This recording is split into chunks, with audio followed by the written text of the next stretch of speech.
Hello students, today I will tell you about the blood vessels. Blood vessels are of three types. I had told you: arteries, veins and capillaries. And today I'll tell you about the blood vessels which are entering and leaving the heart. मैं उन blood vessels के बारे में आज बात करूंगा, आपको बताऊंगा जो हार्ट के अंदर इंटर भी करती हैं और हार्ट से बाहर भी जाती हैं. And in previous video I had told you about the blood vessels. तो blood vessels are the veins in which blood is flowing inside, okay, and it is of three types: arteries, veins and capillaries. Now start with the largest vein, and largest vein is vena cava. So there are two large vein, okay, as I told you, large veins: superior vena cava and inferior vena cava. And this is a superior vena cava. Superior vena cava brings deoxygenated blood. तो always veins में क्या flow होता है? Impure blood flow होता है. That is impure blood is known as a deoxygenated blood, and it brings deoxygenated blood from the upper parts of the body. Upper parts कहाँ होंगे?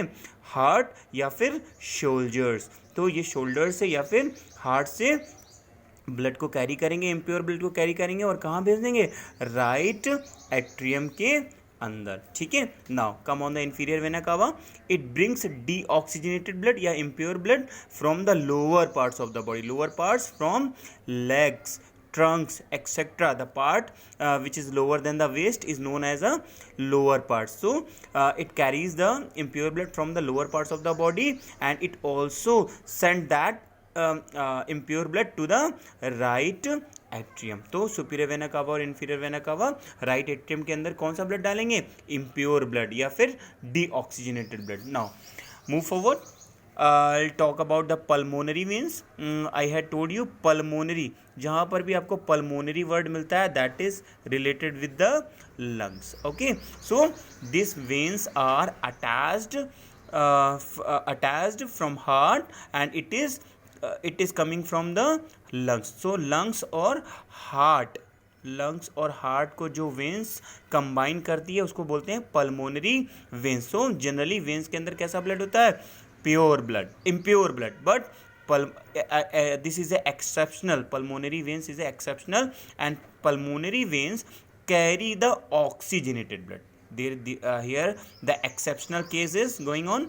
So pulmonary veins carried oxygenated blood, मतलब pure blood from the left and right lungs. Left और right हमारे दो lungs होते हैं. यहाँ से ऑक्सीजनेटेड ब्लड को कैरी करेगी और कहाँ भेज देगी? They open into the atrium. Which atrium? Left atrium. हमारे पास राइट एट्रियम और लेफ्ट एट्रियम होते हैं.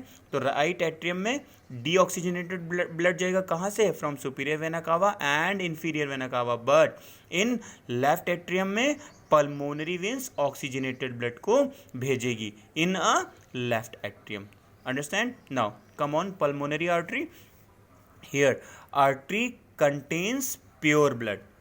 Generally arteries contains pure blood, but here pulmonary artery, this is also exceptional.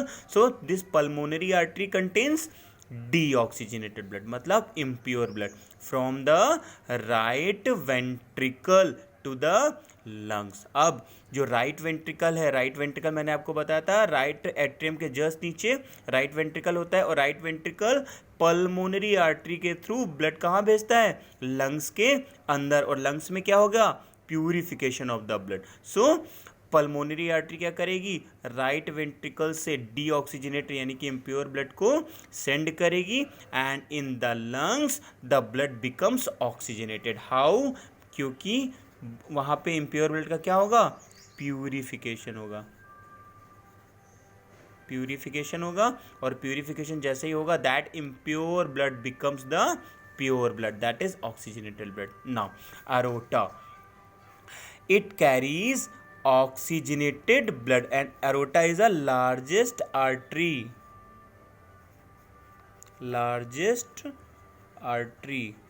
Aorta is known as the largest artery, and it carries oxygenated blood from the left ventricle. तो right atrium, right ventricle, left atrium, left ventricle. तो जो left ventricle होगा वहाँ से pure blood कहाँ जाएगा? Aorta के अंदर, वही लिखा हुआ है, it carries oxygenated blood from the left ventricle to all parts of the body. जो लेफ्ट वेंट्रिकल होगा वह एरोटा के अंदर ऑक्सीजनेटेड यानी कि प्योर ब्लड को भेजेगा और वो प्योर ब्लड एरोटा के थ्रू पूरी बॉडी में फ्लो हो जाएगा। So this is a complete arteries.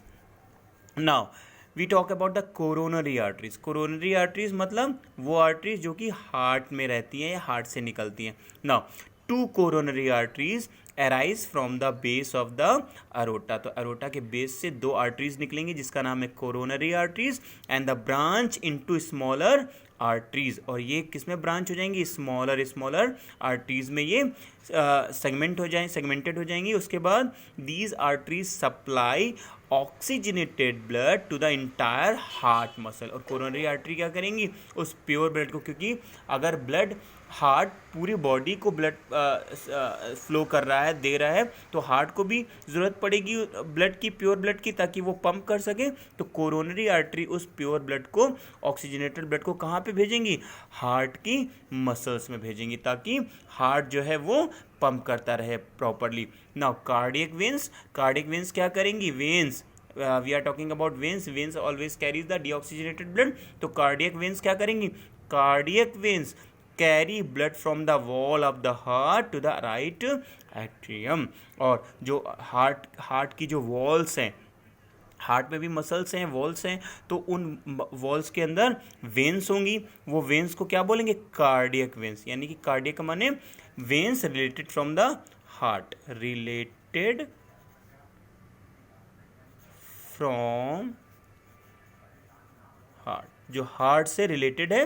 And these veins are known as the cardiac veins and this carries the blood from the wall of the heart and it sends that impure blood to the right atrium. तो superior vena cava, inferior vena cava और cardiac vein always carry the deoxygenated blood, मतलब impure blood को carry करेंगी और right atrium के अंदर ही हमेशा उसको send करेंगी. So remember all these important arteries and veins. I'll tell you more in next video. Today that is all for today itself. Now have a nice day. Bye friends.